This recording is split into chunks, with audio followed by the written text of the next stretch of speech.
ゆうきとネキの好きにやる TV。 3月に入りました。3月です、ね、この動画の配信はね3月7日ということなんですけれども、3月ネキ来週は何のイベントでしょう？来週はホワイトなデートを伺っておりますよ。ホワイトなデーでございます、いやいいですね。なんか世の中がうまいもんで満ちている、そんなイメージですけれども1、2、3って全部そうよね。年明けてからね。確かに正月もね、うまいもんあって、2月はバレンタインがあって、ね、3月もホワイトデーがあって、なんか3月のホワイトデーの方が食べ物に幅がありますよね。確かにね、こうクッキーからマシュマロからね、いろいろお菓子全般というね。そうなんですよね。もちろんチョコでもいいし、みたいなのも含めて、なんかちょっとホワイトデーの方がよりいろんな美味しいものがあって、私は好き。ね、そんな甘い夢に包まれたこの日。はい。さあ今回は初恋のアニメ、ゲーム、漫画のキャラクターについて語っていきます。どこからが恋と。なるほど、そこから定義していきますか。それでも全然いいですが、じゃあまずね、皆さんから本当にたくさんのお便りを、本当過去一くらいねいただきましたので、ちょっとねこちらを読みながら、どこからが恋なのかという話もねしていければと思います。ちなみにネキはこれ初恋だったなみたいなキャラとかいますか？私多分いろんなところでお話ししてるんですけど、甲子園演技の好天会という方が言ってたかも。確かにそうなんです。彼が歴史を変えたんです。そうか、歴史を変えたんだ。その身をもって、よくあるというか、亡くなってしまうタイプのありますよね。多分ゆきさんはあの方でしょ。そう、私ですか。私はシャドウですね。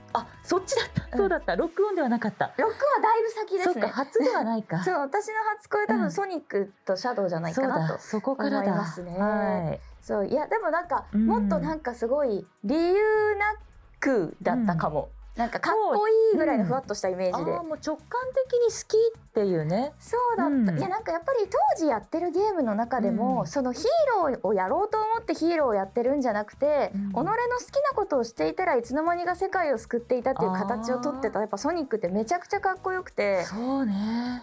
でなんかそれに対して自分のたった一つを守りたいために戦ってたシャドウもめちゃくちゃかっこよくて、みたいなことを信念として見せつけられていたみたいな。すごい子供ながらにちゃんとそこまで把握されてる。いや、もっとふんわりでしたよ。今なんかね言語化できるようになりましたけど、昔はなんか他のキャラと違うかっこよさみたいな感じで好きでしたね。8歳ぐらいかな。いくつかにもよりますよね。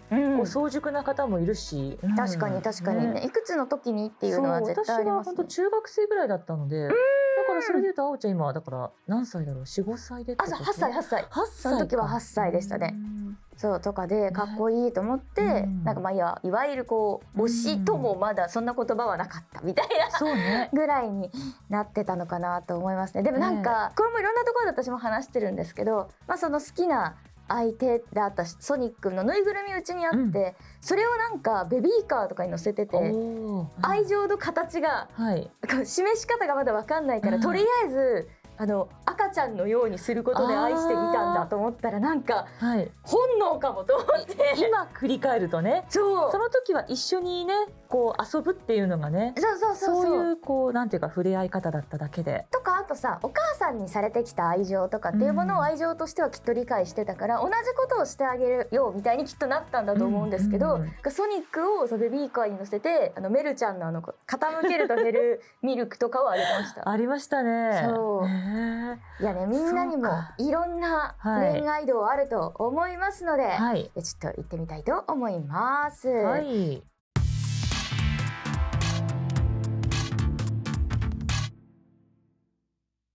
しょうごさんからいただきました。18歳男性でございます。初恋のアニメキャラはポケットモンスターベストウィッシュのアイリスです。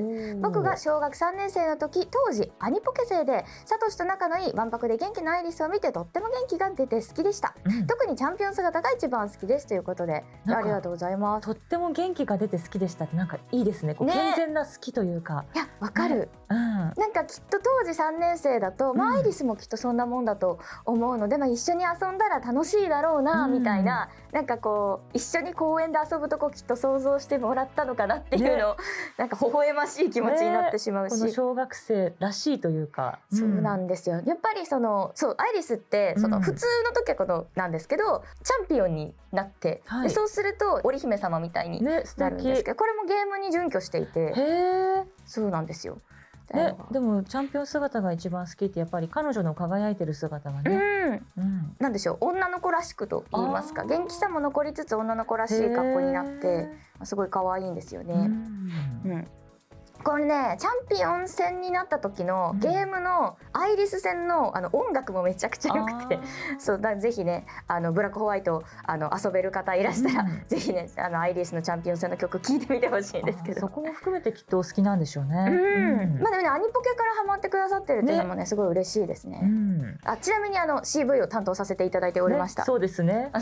ということで多分きっと送ってくださったんじゃないかなと。へえ、アニポケで初恋ね。アニメはでもやっぱりこうね、動いて喋って彼らの感情の動きもなんかこう伝わってきて、好きになるきっかけになりやすいですよね。言ってしまうと実在する人間より一番知る手段が多いかもしれない。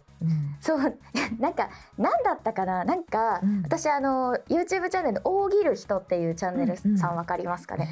そう、大喜利をずっとやってらっしゃるんですけど、それのやつになんかアニメキャラばっかりの教室に入ったけど全然嬉しくないなぜみたいな大喜利があって、それのめちゃくちゃ面白い回答で一方的に向こうの秘密を俺が全部知ってしまっていて気まずいっていうのがあって確かにそうですね。ね、だって我々はいつもそうやって見てるものね。そうなんですよね。皆さんのことね。だからなんか家庭環境でいろんなことがあってとか、こことここは実は付き合っててとか、そういうの全部知ってる状態で教室に一人いて、生身の人間だったらめっちゃきつい、確かにって思って、まあそれを楽しめるタイプの人もねきっといますけど、でもなんかうっかりポロッと言っちゃったら、なんで知ってんのみたいになられるじゃないですか。そこを上手に駆け引きできます。なんか意外とこう知ってるからこそなんというか気配りできるんじゃないかなっていう、ね。なんか気配りに行けたらいいけど、言っちゃいけんこと、あとそれこそ待てよ、こことここが同じ班なのってまずいんじゃとかさ、ありそうじゃない？こことここ隣の席なのってまずいんじゃとかさなんかほんと穂村ちゃんみたいになってくるね。いやそうなるとね、そうみたいになりそうとか思うくらいには、でもやっぱアニメのキャラって実際の人よりも知れるパートが多いですもんね。だって本当見ちゃいけない部分見ちゃったりするからね。そうですよね。本当それこそね、死の瞬間とかまで入れちゃったりしますからね。そうなると次の方もちょっとそれに近いというか、星空のねガーディアン皇帝さんね、いつもありがとうございます。あおちゃん、ねきさん、こんばんは。こんばんは。私は機動戦艦なでしこというアニメが大好きで、子供の頃から録画したビデオを何度も見たり、初めて一人で映画館に映画を見に行ったのも機動戦艦なでしこでした。またキャラクターの一人であるルリちゃんが好きになって、ルリちゃんのテレホンカードを買ったり、声優の南さんのラジオにハガキを出しまくったりと、お渡し会に行ったりと、今の私の基盤を作った作品ですね。ルリルリ最高かよ、それではまた。いいですね。テレホンカードとかね、なんかそういうのがすごい世代を感じる。多分私と世代がほぼ近しいので、この時代って本当に綾波レイちゃんからのその星野瑠璃ちゃんみたいなちょっとクールで、で瑠璃ちゃんはもうちょっと綾波レイとはまた違うんですけど、ちょっとやっぱり儚げで物悲しげで。でもなんか天才少女っぽいところもあってみたいなね、いわゆるちょっと無機質な印象みたいなところへの萌えってありますよね。だけどちゃんとちょっと寂しがってる描写も感じ取れたりっていう、それは多分我々ってほらアニメだから見られるっていうね。そっか確かにリアルな人だとそこって知る由がないじゃない、部屋の中でどうしてるか分かんないですもんね。そのいじらしさにねすごく惹かれてる人が多かったなっていう。そうなんですね。ルリちゃんはじゃあパッと見普通にクラスにいたら、この子クールだなみたいな感じだけど、お家ではみたいな。劇場がなると大人になってというか、めっちゃ綺麗ですね。そう、すごいちょっと切なくってお話としても。そうなんだ。であと機動戦艦なでしこっていうのがそもそもなんかもう SF としてなんかすごくこう物語とか設定とか巧みだったりもするから、面白いですね。多分ね、その作品ごと多分すごく思い入れ強いんだろうなっていう。はいはい、ね、初めて一人で映画館に映画に行ったっていうのもね、なんかいい思い出ですよね。そう、本当に当時はエヴァからのなでしこの流れができてたので。はいはい。じゃあみんなやっぱり、そこはなんかこのね、90年代のキングレコード作品みたいな。はいはいはい。お祭りだったんだ。録画したビデオを何度も見たりっていうのもいいな。多分ね、何度も見ないとちょっとね難しかったりもして、そっかそっか、そういうのがやっぱり流行り始めたのもあったかもね。なんか、これちなみにいくつぐらいの時なんですかね。私がね中学生の時なので、じゃあきっとそのくらいに、多分中学生かね、同じくらいか、もうちょっともしかしたら前後はしてるかもしれないんですけど、なんだろうな、ルリちゃんってなんか単なる少女に恋をしてるっていうよりも、なんかこのいじらしさっていうか、助けてあげたい。助けてあげたいではないな。なんかね、言語化が難しくって。そうか。まあなんか理解してあげたいとかそういうことなのかな。そうなんか理解者であってあげたいみたいなことなのかな。ね。いや、いいですね。でもね、いろんな形の愛情があるよね。90年代の。いや、気になりますね。やっぱ当時の SF 面白いもの多いですからね。そうなの。はい。じゃあ続きましていってみましょうか。カリンさん、34歳男性からいただきました。ありがとうございます。私の初恋の漫画のキャラクターはブリーチの司法院夜市様です。すごい刺激的なとこ行きました。いや、わかります。当時中学生だった私は偶然本屋で夜市さんが表紙のブリーチの17巻を見かけ、衝撃を受けジャケ買いしました。17巻から買うっていうね。そこでジャケ買いしたブリーチ知らなくって。すごいな。そのままイチゴが挽回を習得するペースよりも早くブリーチ沼にはまりました。俺もイチゴみたいに夜市さんに手ほどきを受けられないものかと、そんな妄想によく浸っていました。またこの方のおかげで褐色フェチになりました。例えばヒロアカだとミルコさんが好きです。すごい、もうめっちゃわかりやすい。すごいね。いやでも私も当時やっぱりこの夜市さんの表紙さ、やっぱすごいよね。一発目に顔より先にお尻が入ってくるんですよ。私も結構衝撃的だったと思いますね。ブリーチは毎回の単行本のポージングがみんなすごいけど、かっこいいんですよね。ブリーチの単行本の表紙の凄さって、白背景なのに目を引くっていう、なんかもう抜群に絵が上手い人じゃなきゃできないことなんですよね。やっぱすげえんだなって。なんか当時からハイセンス、今見てもずっとハイセンスというか、そこすごいからな。だから久保先生もでも確かに夜市さんはなんか影響大きかったみたいっていうのはおっしゃってた気がする。かっこいいんですよね。あとなんかそれこそ私ブリーチってアニメで多分履修してたから、それこ猫ちゃんで出てくるじゃないですか。で猫ちゃんの時声が男性なんですよね。から男の子なんだと思ってたらすんごいセクシーな女の子になったから何みたいな。あの猫がみたいなさ。そうなんかね二重にすごいのよね。そうなの。なんか猫ちゃんだって分かってこの表紙を見るとポージングも納得だし、そういうことも含めてなんかただポージングがすごいだけじゃなくて説得力もあるから、やっぱすごい芸術なんだよな。こんな挑戦的な感じだけど猫ちゃんだからね。猫ちゃんですからね。手ほどきを受けたい、手ほどきを受けられないものかとっていうこの言い方も面白いんだよな。そこからミルコさんに言ったのもなんかもうすごいね。なんか分かる、君の好きなものが理解できたっていうところはありますよね。本当にでもそれまでの流れ全く知らなくてこっから入る人本当ちょっと面白すぎて突然17巻買ったっていう、ね当時は確かにやっぱり今みたいに電子書籍なんてないから本屋さんでジャケ買いはあったね。ありましたありました。私も確かね荒川アンダーザブリッジのさで毎回表紙が全然違うんですよ。でのシスターがすごいかっこよくて、でシスターの巻だけ買っちゃったらそれこそ4巻とかで、なんでって思った記憶があってこれ1巻じゃないんだみたいになって書店に行ってこんなの分からんやんけってなった記憶がある。すごい同じことしてる。ね、そうね。かっこいいんだよな、シスターな。恋というかなんか芽生えですよねこれはね。いや確かに確かに、自分の中に新しい体感が芽生えた瞬間ですよね。いやわかるな。私のシャドウに近いものがそう芽生えだなこれは。そうそう、恋を超えてるかも感覚としては。そうかもね。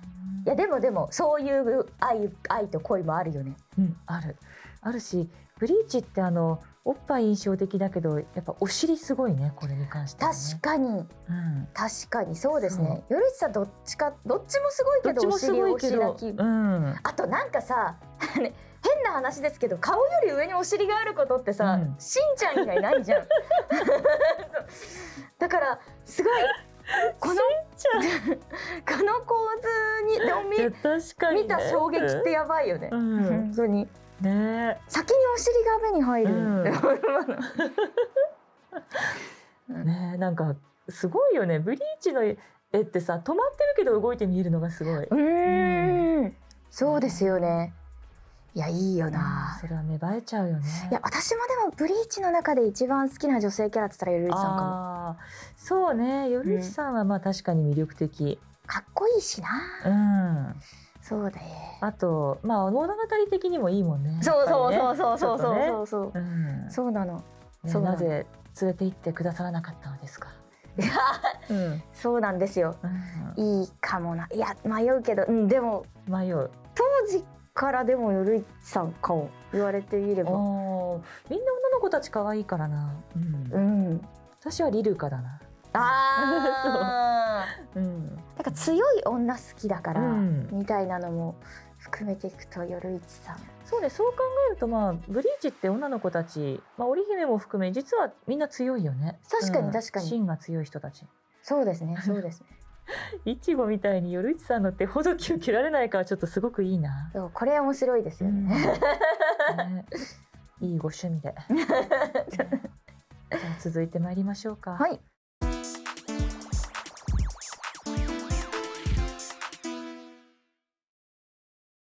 続いてジャンボさんからいただきました。ありがとうございます。僕の思春期の中心にいたのはご存知、守って守護月天のシャオリンですが、初恋はアニメ金魚注意報で出会ったワピコだと記憶しています。リボン派の姉がいたため赤ずきんちゃちゃといった作品も読んだことがありましたが、なんとなくワピコの底抜けに明るく元気なところに惹かれていたように思います。ちなみに初めておいやらしいと思ったゲームキャラは知らぬい舞ですね。一気に全部好きなもの並べてきたね。いっぱい出してくれた。すごいこの人振れ幅というか、なんか守備範囲広いですね。確かにそうですね。なんか他の子たちの無邪気な様子からすると、知らぬい舞が全てを乱してる感は若干ありますけど、これを全部出してきたかっていうね。これでもあれかも、なんかこう恋と欲の違いが現れてるかも。本当だ。そっか、金魚注意報はやっぱり純粋にね、多分小学生ぐらいだと思うので、私が小学生の頃に始まったセーラームーンの前にやってたアニメで。ちなみになんですけど、私ちょっと金魚注意報をちゃんと勉強したことがないかですが、ワピコはこの金魚？違います。ワピコはこのピンクの子ですね。よかった。ピンクの金魚はギョピちゃんっていう空飛ぶ金魚というね、そういう生き物でして。ギョピちゃん聞いたことあるかも。そうね。いや、なんかギョピちゃんの本名がワピコだったらどうしよう。今だとそうなるかもね、なんかね。すごい、人にワピコって名前ついてんだ。そう、ワピコは確かに底抜けに明るい。それこそ一番最初に出たポケモンのね、あの子みたいな、なんかそう純粋にきっと楽しい好きっていう感覚だったんじゃないかな。そこから多分ね、そう守って守護月天のシャオリンとか、お別れがちょっとあったりとか、切なさもあって、やっぱ恋に落ちる男の子も多かったし、かわいそうね。赤ずきんちゃちゃもね、なんか並べてくれてて、だからあれだね、なんか多分この人はなんか出会う女の子みんな好きになってた可能性がでも強い。赤ずきんちゃちゃは読んだことがあったけど、そこでは初恋はせずだったってことですよね。そう通ってますよという、そこからのなぜか知らぬい舞ね。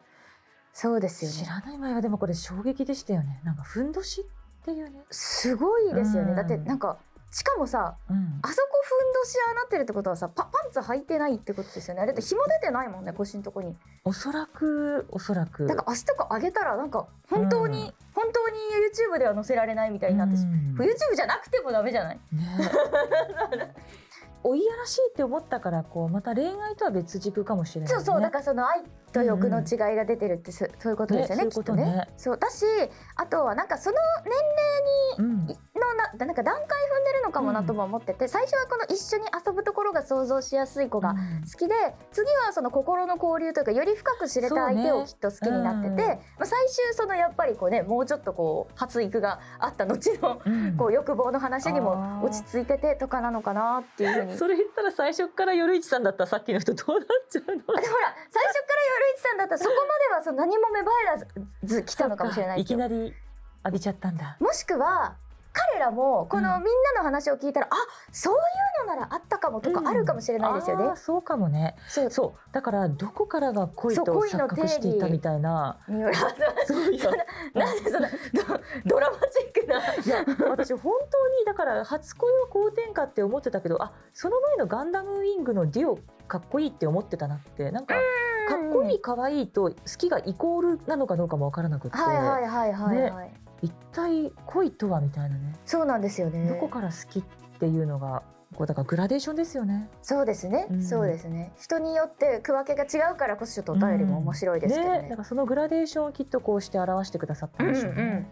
続きまして、のりさん37歳男性からいただきました、私の初恋のキャラクターですがうるせえやつらのラムちゃんです、まだ小学生だった頃にケーブルテレビでやっていたアニメ再放送を見た時、こんな格好で外を出歩いて良いのだろうかと思いながらも気づいたら心を惹かれている自分もいました。それから時を経て令和版で新たなラムちゃんにも出会え、あの頃の甘酸っぱい気持ちを思い出しつつ、今だからこそ発見できる新しい魅力もあり、この初恋は着実に自分の糧になっているのだなと感慨深くなりました、ね。続きもうるせえやつらということなので、ちょっと続けて読んじゃいましょう。信彦さん男性からいただきました。私の初恋のキャラはうるせえやつらのさくら先生です。さくら先生は作中でも屈指の美人さんで言い寄る男性はいっぱいいますが、彼女は婚約者以外には一切滋賀にもかけない強い女性として描かれています。唯一子供のてんちゃんにだけは他の異性には見せない優しい態度で接するという今まででいうところのギャップ萌えに、当時の小学生の自分はまんまとハマりましたし、てんちゃんには嫉妬の感情がふつふつと湧き上がっていたことをよく覚えています。旧作アニメで登場した時は A パートでは巫女さんとして登場し、竹行で巫女服が濡れるシーンを見せ、 B パートではなぜか学校の養護教員として白衣を着て現れるという、高橋留美子先生および当時のアニメ制作陣はいろいろ攻めてたなと改めて思いました、っていうのがねありましたけれども、ルーミックワールドはさ、本当に人によって好きになる人が結構いろいろじゃない？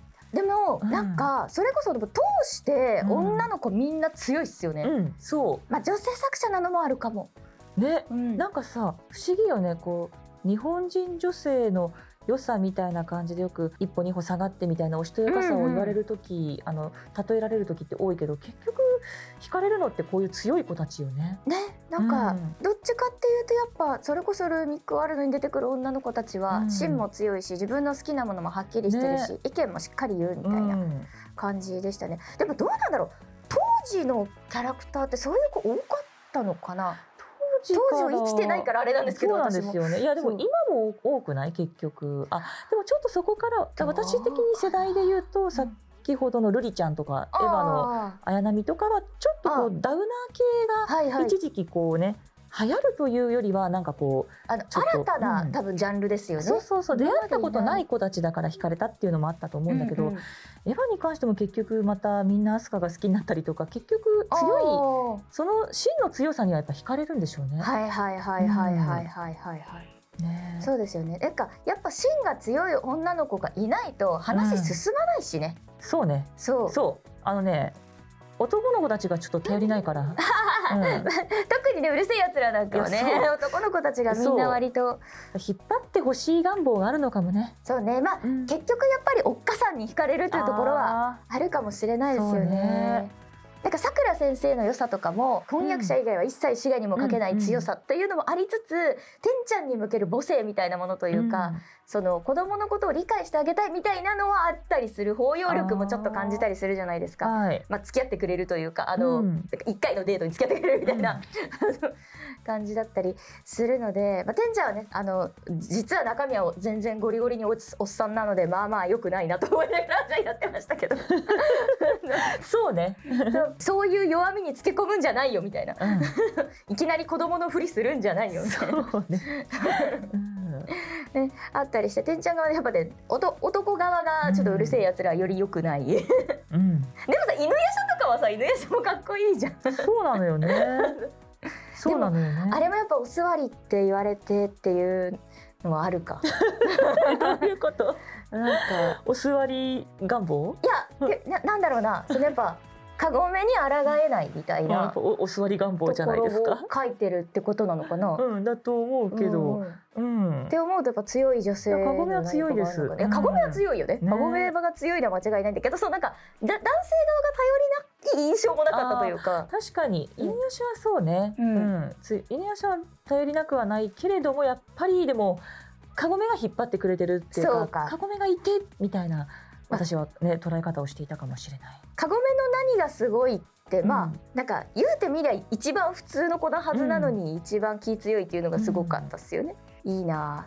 確かになんか巫女服が濡れるシーンの後に白衣を着てさくら先生をどう描きたいかみたいなことがいい時代、いい時代でしたね。そして続いてもね、ルナさん、こちらもルーミックワールドですね。行きましょうか。42歳男性。私の初恋のアニメキャラはランマ2分の1の天童茜ちゃんです。可愛くて強くて優しくてかっこいい、そして素直になれない、そんなところも好きで惚れました。可愛い。ランマのバカは無限に聞いてられます。余談ですが、声優オタクになったきっかけもランマ2分の1です。まさか令和に復活するとは思いませんでした。懐かしさと相まって蘇る初恋の記憶に心躍りました。そしてまさか葵ちゃんが出演するとは思いませんでした。令和ランマも大好きです。ありがとうございます。いやすごい、だから生天童茜ちゃんを聞けちゃった喜びはすごいありましたね。うわすごい本物だとか、みんな本物だみたいな、そうなりますよね。すごい嬉しかったですね。なんかその感動感はあったな。ちょっと不思議ですよね。タイムスリップではないですけれども、そこにね、現代のだから我々がね、入る形ですもんね。そうなんですよね。なかなかない経験だったなと思いますし、でも茜ちゃんね、そのやっぱりいじらしさも含めて可愛らしいというか、うるせえやつらとはちょっと違うなんか向き合い方の男女感が書かれてて、可愛いんだよな。全部のカップリングって言っていいのかな、全部のそのなんでしょうね、キャラクターたちが全員いじらしいじゃないですか、ランマとかは。なんかそれも含めてすごいやっぱキュンとしますよね。あとやっぱね、改めて見ました。ちょっと恋愛の話からは外れるけど、当時しかできねえなっていうギャグが多い。すごい思い切りがいい。そうね。とんでもねえなみたいな、なんか改めてビビりましたね。気持ちいいですよね、なんかね。なんか逆にスカッとするなみたいな。今のちょっとこう霊障系ではないけれども、そういうのないし、今だったらこれやっぱアウトだよなっていう、そういう方向もね。今ならセンシティブと判断されてしまうようなものもちゃんとやっぱりこうなんてエンタメとして描かれるからこそ、なんかこう受け止められてるみたいなものがちゃんと中に入ってたところはあったかなと思ってて、変えずにいてくれてありがとうみたいな気持ちがめちゃくちゃあるというか、そのままできてよかったね。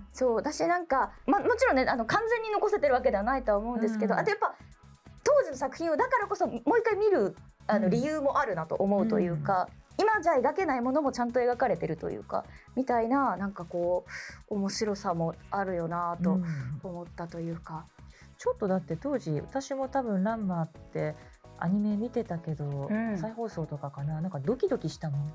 そうですよね、そうですよね。なんかさ、健康的にドキドキした。なんかちゃんと、それなんか女の子になっちゃって、しかも女の子になっちゃったランマがまあまあな目に遭うじゃないですか。それも含めてなんかそれってみたいな。わかる。冷静に考えるとダメなんだけど、でもやっぱりドキドキするんですよね。なんだいやらしさとは違って、なんか健康的にエッチだなというね。そうですね。印象は受けましたね。なんだろう、そこまで性をさ考えてないじゃないですか。の時に性転換しちゃうことによって性を考えさせられるっていう。なんか方向性があったなって思うんですよね。日高さんのお声も茜ちゃん改めて可愛かったですね。いやそうですね。本当にもうみんながボイスをこう目指してヒロインっていうものを作ってきてる気がしますね。はい、続きまして。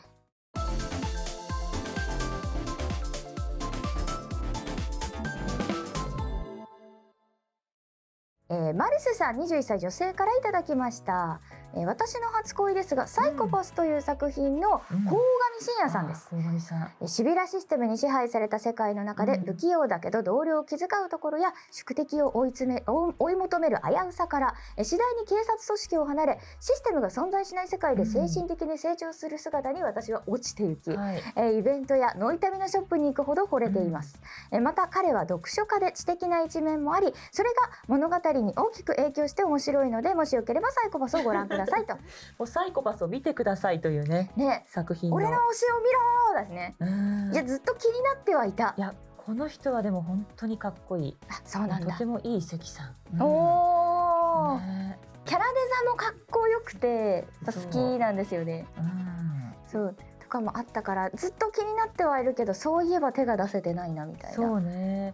私本当社会人になった頃ちょうどすごく夢中になったアニメで、やっぱりさ犯罪係数っていうその人が悪いことをするんじゃないかっていうのを数値で表して、それを事前にこうなんか取り締まるみたいな。要はやってる前にってことですよね。やる前にその人を犯罪の前に取り締まるってことですね。それがねシビラシステムっていうのがあるんですけど、それで測れない牧島さんって第一期だとそこがボスに当たるような、そことどうだから悪とは何かみたいなものもね考えたりとかで、その中で一生懸命彼が自分の道を行くというか。そうか、なんかその唯一、言ったらあれですけど、その中庸であることが一番難しいじゃないですか、この正義悪を問われる時って。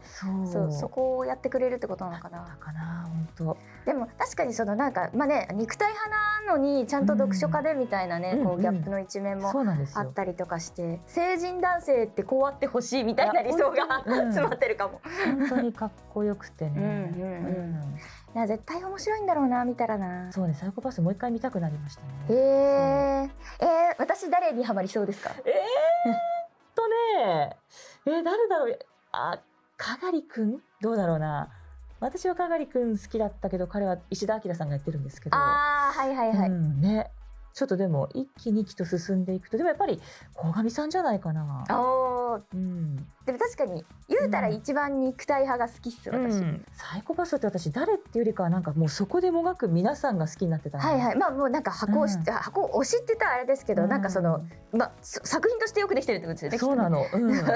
特に本当第一期とかはね、やっぱでもその鴻上さんが対峙する敵と、敵なのかなそもそもっていうね、牧島っていうね白い人がいて、桜井さんの役も良かったなっていうね。なるほどな。お話がいい、単純に。そうかも。じゃあこの人かも。かっこいい。すごいかっこいいお姉さん出てくる。かっこいいお姉さん出てくる。しかも沢城さんなんだ。ここ行っとこう。ここだな。ここですね。ここだ。伊藤さんとね、静香さんとね、沢城さんのとても魅力的な女性。そうなんですか。どっちもいる。なんと。めっちゃいいな。仲良しですね。仲良しで仲良しな女性2人がいてね。とてもいい。そうだった。でももう20年は経ってないけど、2012年？2012。じゃああれ？その最近でしたっけ？2012。一回回ったくらい。もうちょっとか。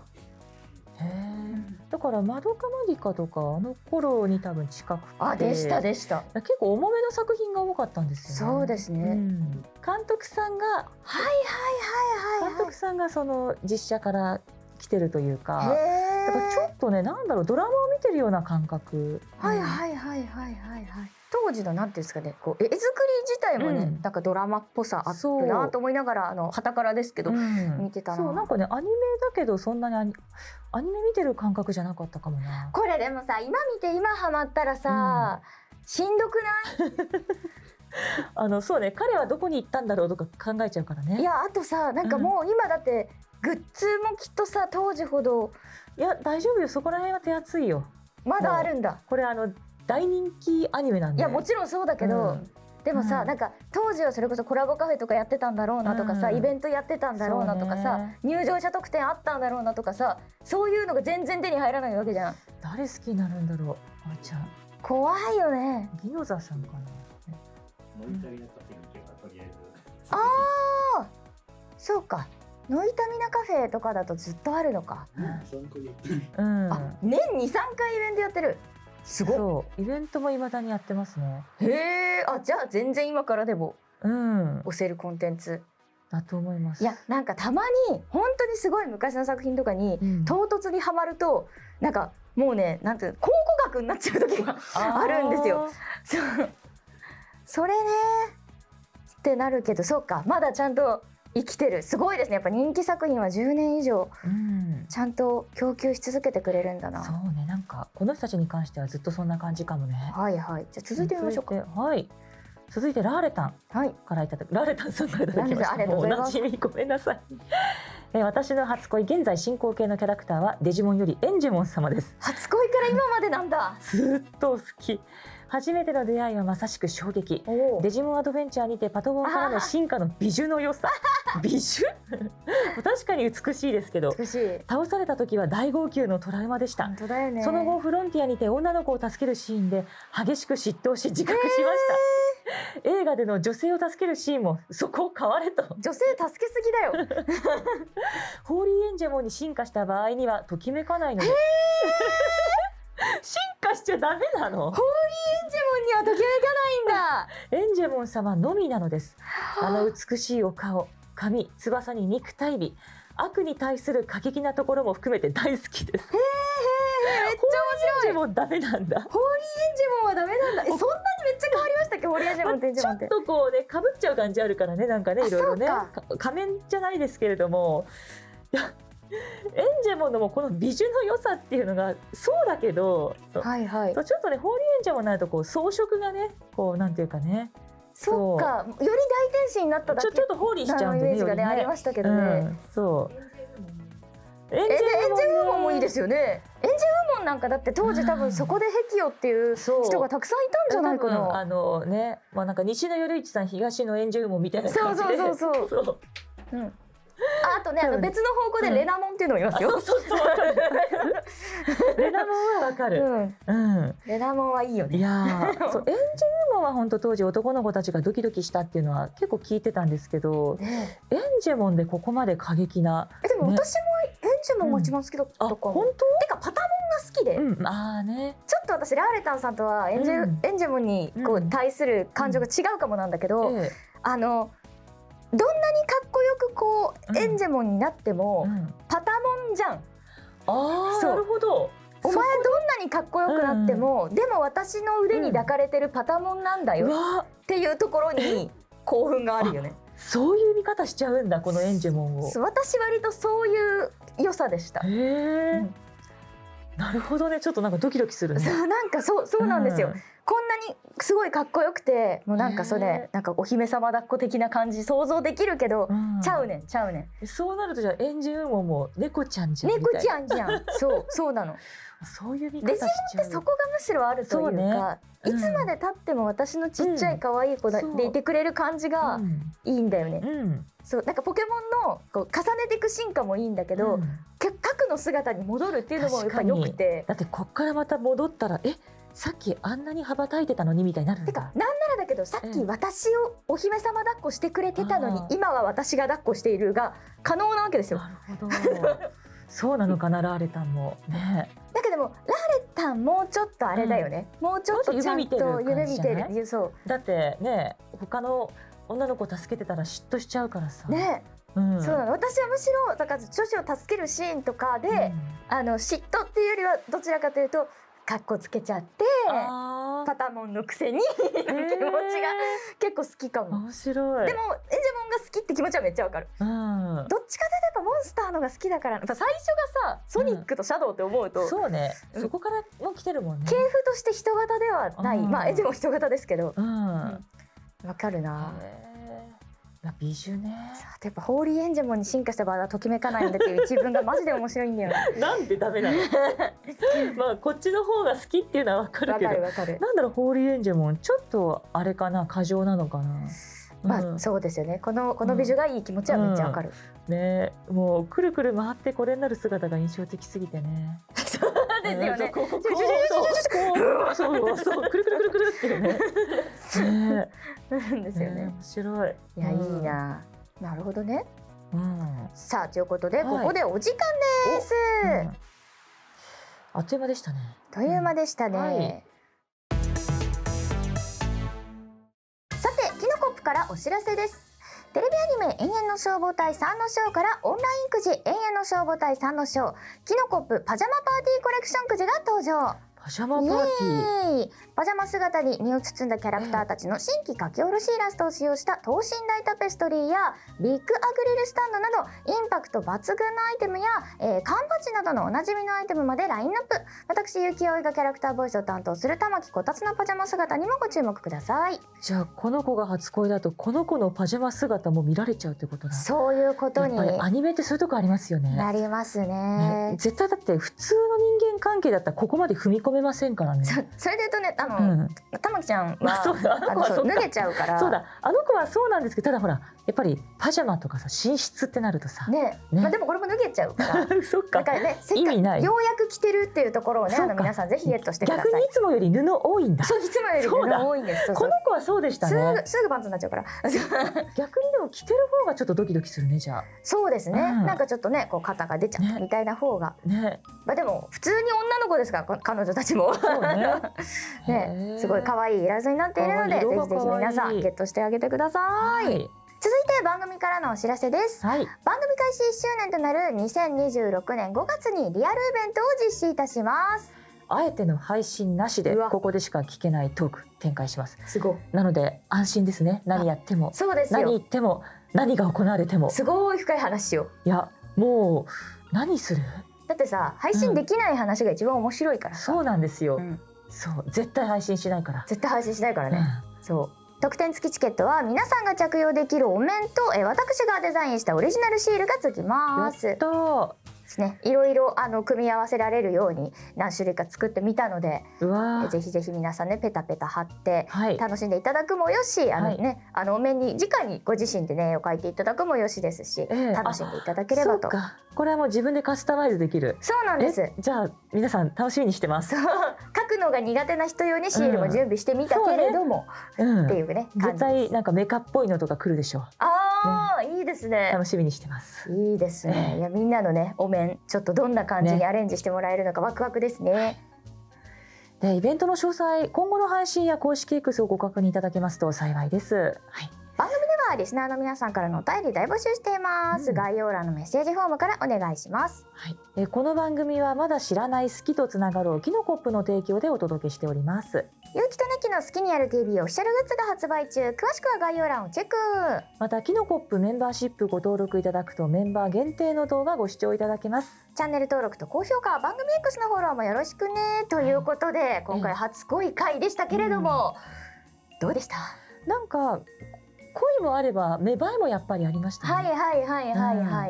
そうですね。でもなんか本当どこをどう呼ぶのかみたいなのが人によっても違いましたし、共感できるものもあればちょっとやっぱ新しいねこう切り口で来てくれる方もいたし、あとやっぱ新たにみんなの好きな話を聞くと、なんか私もこう履修してみたい作品がいっぱい増えて、ちょっとそれもワクワクしましたね。なんか本当そこから皆さん愛につながってる感じですもんね。そうですね。作品に対してね。なんか恋や愛、芽生えや生や死、罪、罰、悪、正義などの話をイベントでするんでしょ。そうですね。もっと深い話。オタクは生と死にね、そう流れがちなのでね。何を生きるか、何を死というか。結局生きるってことよね。そう。すべてね。そうですよ。でもそれのすべてがもしかしたら終わりにつながっているのかもしれないとも言うし、みたいな話をね、イベントでもしていこうと思いますので、皆さんね今回お便りも本当にありがとうございました。ありがとうございました。それではまた次回お会いしましょう。好きにね。ゆきねきさん、スタッフさん、こんすき。指で狐を作ります。こんすき。ぜひ狐ポーズを流行らせてください。いいんですか？こんすき。